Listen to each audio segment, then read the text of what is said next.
नमस्कार महाराष्ट्र. महाराष्ट्र राज्यातील सर्व ताज्या बातम्या आणि अपडेट्ससाठी आपले एक स्टॉप डेस्टिनेशन डेली महाराष्ट्र न्यूजमध्ये आपले स्वागत आहे. पहिली बातमी. मुख्यमंत्री एकनाथ शिंदे यांनी पॅरिस ऑलिम्पिक 2024 मध्ये कांस्य पदक जिंकणाऱ्या ऑलिम्पियन स्वप्नील कुसळेला महाराष्ट्राचे मुख्यमंत्री एकनाथ शिंदे यांनी 1 कोटी रुपयांचे बक्षीस जाहीर केले. दुसरी बातमी. टोयोटाने महाराष्ट्र सरकारसोबत सामंजस्य करारावर स्वाक्षरी केली.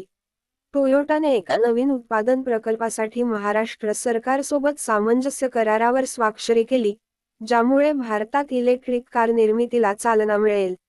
तिसरी बातमी. नवीन राज्यपालांनी पदभार स्वीकारला. सी.पी. राधाकृष्णन यांनी मागील राज्यपालांच्या जागी महाराष्ट्राचे नवे राज्यपाल म्हणून पदभार स्वीकारला.